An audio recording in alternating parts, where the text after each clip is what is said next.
friends, my name is Whitney and I am so happy to have you here today. Today I'm going to be filming my October wrap-up. I haven't done a wrap-up in a really long time because I had taken a break from booktube, but also I hadn't really read much. I've been in a reading slump for quite a while. So October was the first month that I actually read quite a bit. So I'm excited to wrap that up for you and tell you my thoughts on everything that I haven't had a chance to talk about yet. So the very first thing that I read in October is the book that I credit as taking me out of my reading slump, and that is One Last Stop by Casey McQuiston. This book was amazing. 5 out of 5 stars. I absolutely adored this. It follows our main character, August, who lives in New York City and starts seeing this girl on the subway every time that she's on it. And her name is Jane, and they continuously run into each other on the subway, and she develops a little bit of a crush on her, and then they get to know each other, and she finds out that Jane is actually kind of stuck in a time loop. She can't leave the subway, and she's been like thrust out of time from the 1970s. So this follows them trying to get Jane back to where she's from or get her unstuck from this time loop, and also them falling in love. And I absolutely adored this. Like I said, it was 5 stars. It was so good. I adored every single character in this. I feel like every girl, gay, and they has a specific character from this book that they relate to most. Mine, I think, is Wes, but I also adore Nico. I love everyone so much. I also really related to both of the main characters, Jane and August, but Wes, although he wasn't in it too much, had a little special place in my heart, and I felt like I really understood him. So yes, absolutely adored this. Jam-packed with LGBTQ plus characters, and I love that. We love to see it. We don't need any straights in our books anymore. That's all I have to say. After that, I actually finished off Death Note. So I think I finished volumes 11 and 12. And this is the full compendium of all of the volumes. It's literally massive. It was kind of hard to read, but I really liked this edition. It was a gift from a friend a couple years ago, and I finally got around to reading it. And this was a lot of fun. I'm going to talk about the series as a whole because I haven't on my channel yet. I can't get that back on. I'll do it later.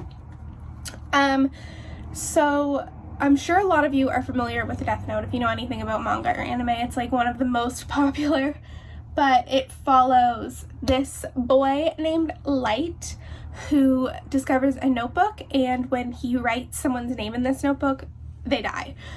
So that's kind of the premise, and then it follows other characters, trying to catch this guy who is killing people. Sorry if the angle is different. I had to go let my mom in. But yes, I was talking about Death Note. So I really enjoyed this series as a whole. The first half of it I thought was so good, amazing, on the edge of my seat, absolutely adored it. And then there is a event that happens. I'm not going to spoil anything, but something happens where the whole storyline kind of changes, and after that I thought that so many volumes after that, the 3 or 4 after that, were so boring. I know, I've only seen the first half of the anime, but I know that the second half they changed a lot for the show. I've heard, that's what my friend said, which I think is for the best. I'm definitely going to go back and rewatch the entire thing now that I've read all of the volumes, but yeah, there was definitely the second half of this definitely took me a long time to get through. I still really enjoyed it in the end. I liked the ending. But there were some also loose ends that I was a little bit confused by. There were some things that weren't wrapped up. I'm like, what the hell happened to this character? So I did enjoy this. Most of the volumes I gave it probably 3 stars. Some of them were 4, some of them were 2, but I think the average was about 3 stars for every single one of these. And I really liked it. I haven't read too many manga, and I honestly haven't read any that I've absolutely loved. So if you have any recommendations for manga to someone who hasn't read a ton, but who really wants to get into the genre, let me know. I've read this, and I've read 5 centimeters per second, which I did not like. And that might be it. I have some of Junji Ito's works, but I haven't read them yet. So after I finished Death Note, I read one of my all-time favorite books. Probably my favorite book of the year. Little spoiler. I adored this. It's like top 5 books ever for me now. And that is The Invisible Life of Addie LaRue by V.E. Schwab. I annotated this. I cried multiple times while reading this. So it's about this girl who is living in 1700s France, and her parents are marrying her off to someone that she really does not want to marry. And she ends up making a deal with like a devil-like figure, like a dark god, in exchange for more time to not have to marry this man, to kind of live as long as she wants. And he gives her that. He gives her immortality, but in exchange, nobody ever remembers her. If they like turn their back on her or go through a door, they immediately forget who she is, and that is until she meets the one person who remembers her. I want to cry just like talking about this book because I absolutely adored it. It's so hyped, but I personally think for good reason. A lot of people thought this was overhyped and didn't enjoy this that much. I have to say, if you love plot-driven novels, this is not going to be for you. I personally don't give 2 shits about plot. I love character-driven novels. I love character development. I love well-written, well-rounded characters. So nothing can happen in the entire book, but if I fall in love with the characters, then I'm done. I'm sold. That is exactly what this is. So character-driven, so beautiful.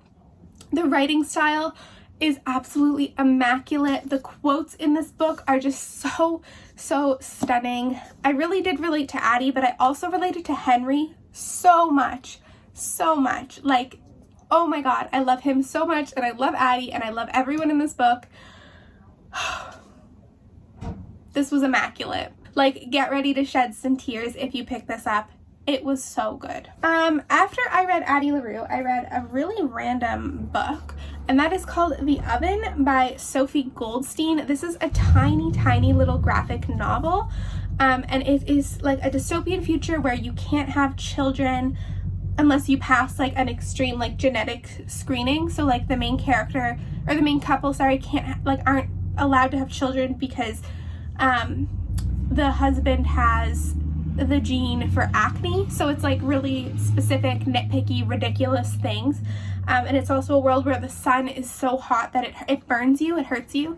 So it follows this couple that runs away to this little like off-the-grid commune to have a child without like the government finding out. They kind of like make their own food, work for like what they have, etc. And it follows kind of like the decline of this couple. It talks about a lot to do with like addiction and like what you really want in life, what you think you want, like what you choose to want just for your partner, like etc. I thought this was really good. It's super short, but it was a really interesting commentary on society. The art style is also like super cute.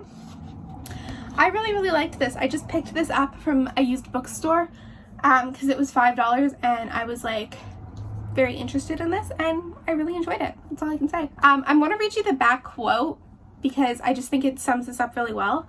Homemade jam and filthy Airstream trailers, hopes and babies and farming and drugs. The compromised utopia of the oven is achingly familiar. Goldstein tells a deft and subtle story in a harsh, hot world. Really recommend this. If you see it anywhere, I would pick it up for sure.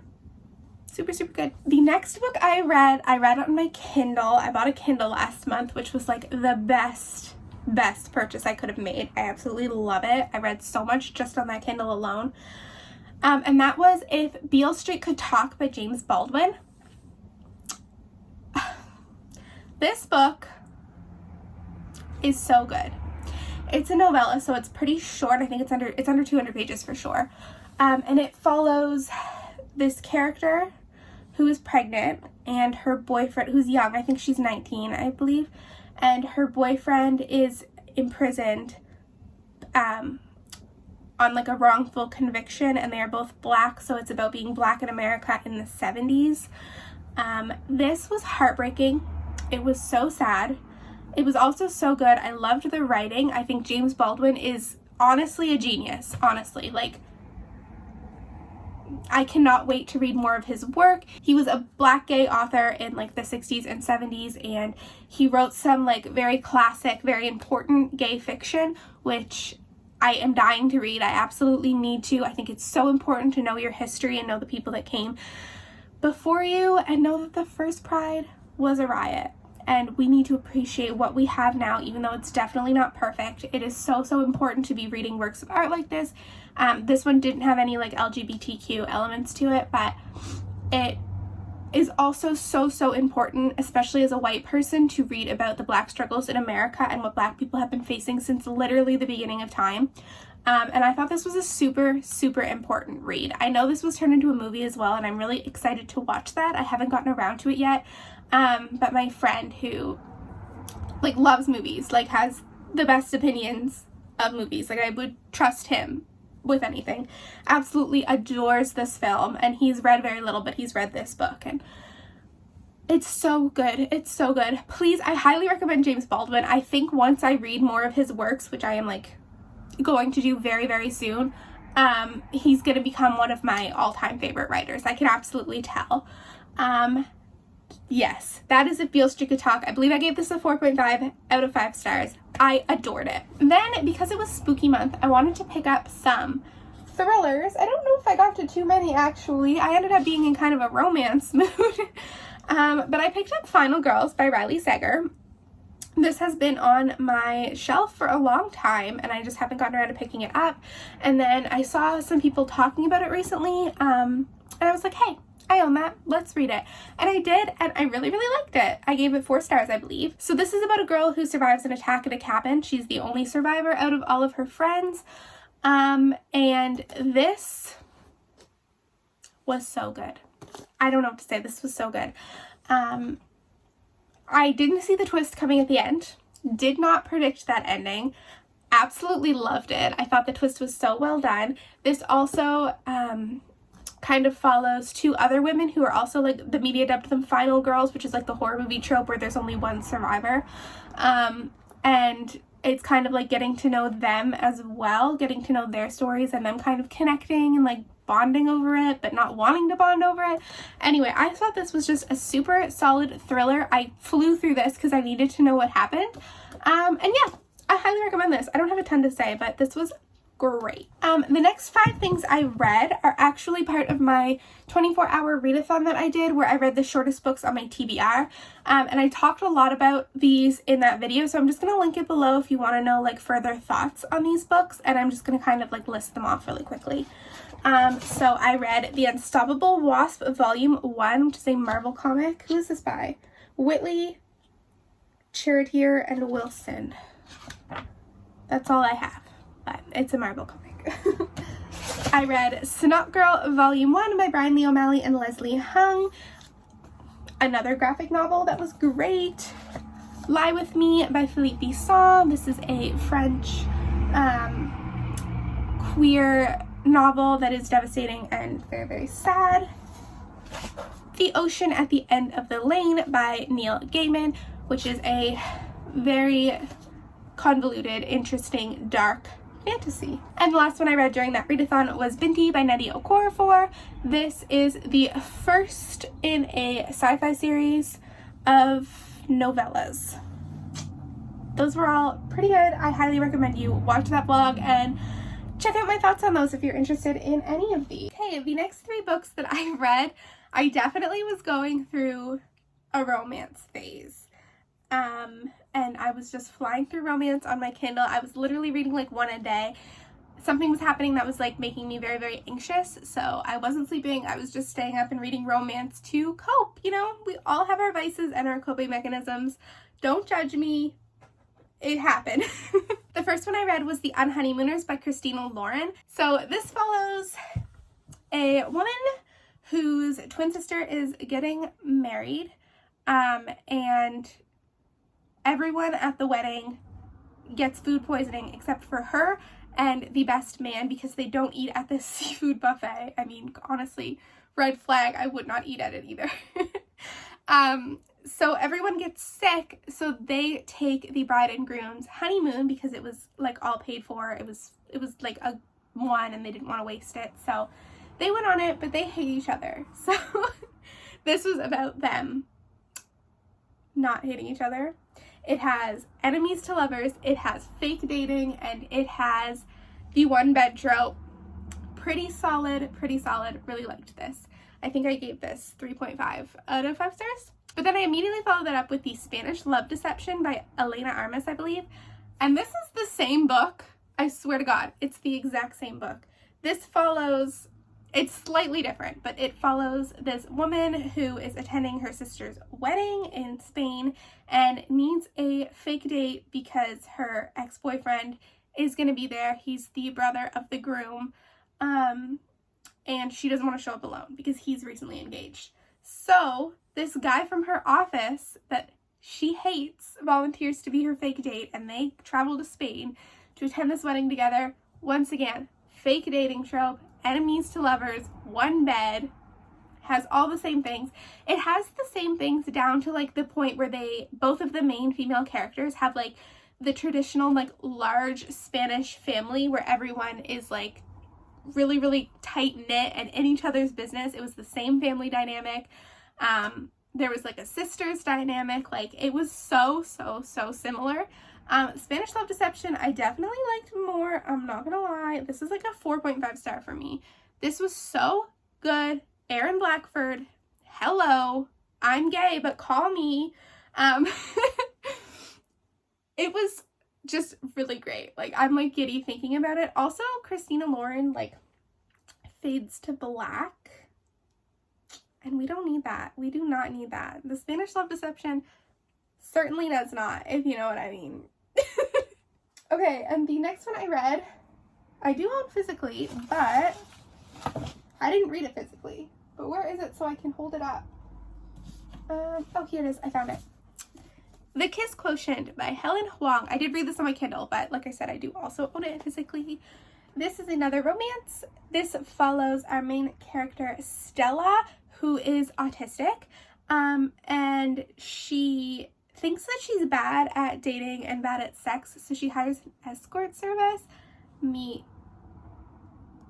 our new guy, and she hires him to like teach her like first how to like have sex and then second how to date, because she's just very like focused on what she's focused on. As an autistic person, I understand. But yes, this was a really cute romance. This kind of follows like friends to lovers, I think. They get to know each other and they become like super close, and it's really cute.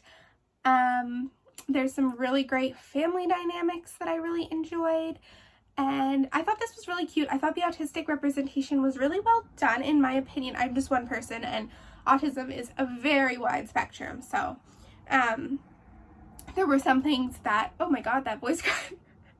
So there were some things that Stella dealt with that I don't personally deal with, and kind of, you know, vice versa too. Obviously, some things that I deal with that weren't represented, because it's not like the same symptoms for everyone. It's very, very different for every single autistic human being.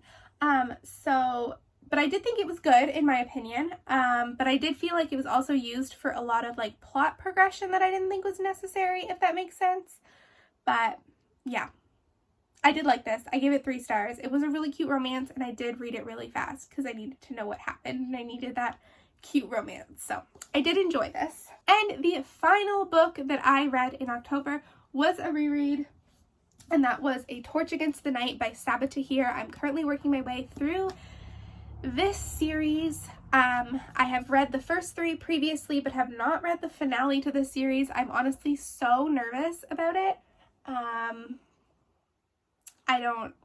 I'm just not ready to get to it yet.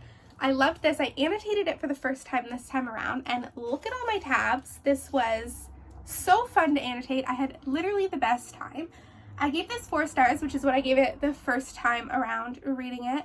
I really, really enjoyed it. There was like one plot point. If you read the book, I have a spoilery review on Goodreads, so I can link that below and you can check it out. There was one little plot point where I was like, what the hell? This doesn't make any sense. I felt like it was thrown in.